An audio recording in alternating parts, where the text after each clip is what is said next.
La historia es compleja, lo sabemos todos, pero intentar explicar esta provincia, la de Alicante, en 5 minutos me cuesta sangre, sudor y lágrimas. Para empezar tenemos que saber cuándo nacen las provincias, en qué contexto y por qué. Estamos en 1833, este es Javier de Burgos, que crea las provincias.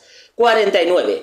¿Por qué crea las provincias en España? Pues muy sencillo, porque teníamos provincias del tamaño de Guipúzcoa y luego teníamos provincias del tamaño de Aragón, porque los reinos de la Corona de Aragón habían mantenido en cierto modo su estatus, pero como reinos enteros. Es decir, que podías encontrar una provincia que era más larga que un día sin pan y otra que era un suspiro y ya habías acabado de ella. Esto era un desastre administrativo en un siglo, el XIX, en el que llegamos a un avance y el país no consigue avanzar. Por una parte, en América los virreinatos se están independizando, el país es un caos entre gente de derechas, izquierdas, guerras civiles y sublevaciones, y nuestros políticos, como siempre, son unos inútiles integrales. Javier de Burgos, que es este señor de aquí, no es que él haga la división, llega y la presenta, no, es que esas divisiones llevaban tiempo, con diferentes versiones, y llevaba bastante tiempo los diferentes gobiernos intentando ejecutarlas.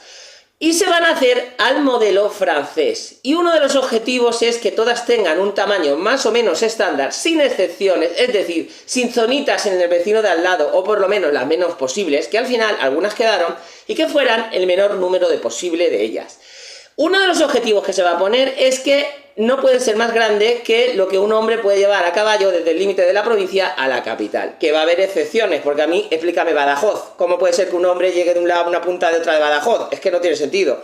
Pero bueno, también tenía que haber una población mínima para ser considerada provincia.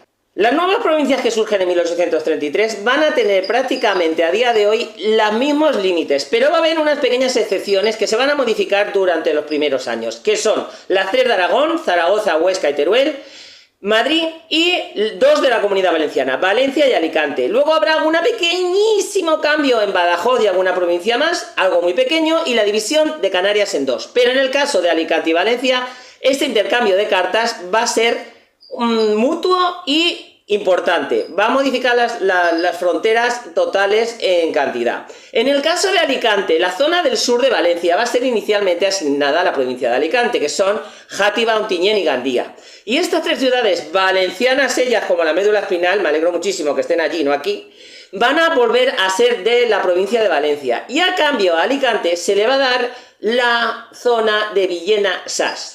¿Qué pasa con la zona de Villena-Sas? Y aquí es donde yo quería llegar en este vídeo. Resulta que Villena y Sas son castellanas hasta la médula espinal. Son 2 regiones, 2 ciudades, una comarca que no ha sido valenciana jamás de los jamases. Siempre ha sido una zona fronteriza.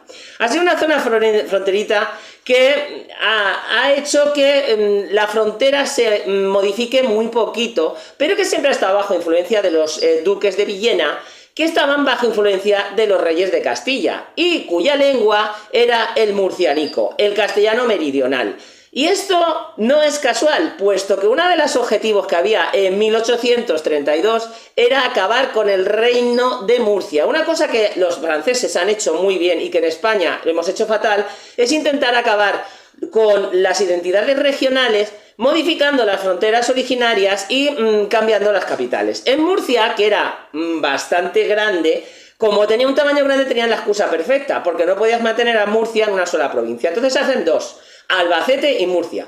Albacete se va a quedar mitad castellana manchega, de la Mancha pura, porque la provincia de la Mancha era enorme, y la otra zona del sur va a ser la murciana, y durante mucho tiempo va a ser asignada a Murcia como región de Murcia, de hecho hasta la transición, hasta 1979.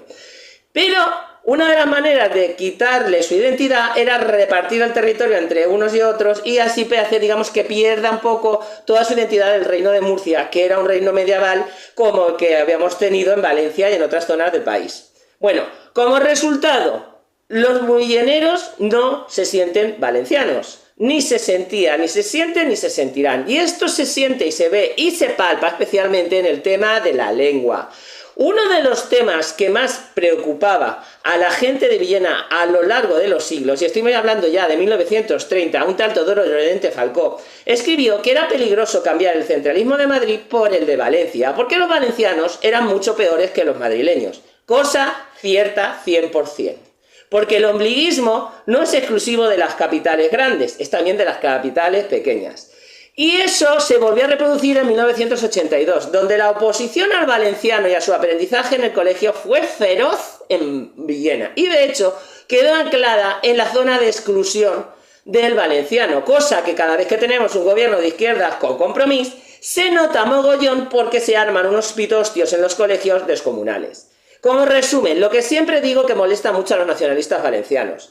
El valenciano no es el lenguaje de todos los valencianos, solamente lo es de una parte, porque por la diseño, creación e historia de la comunidad valenciana hay zonas que nunca han sido valenciano parlantes. ¿Esto supone que hay que machacar al valenciano? No, pero a la hora de aplicarlo hay que tener inteligencia, porque si lo que tú intentas es salvar una lengua y lo que haces es imponérsela a la gente que nunca lo ha hablado, se arman unos pitocios descomunales.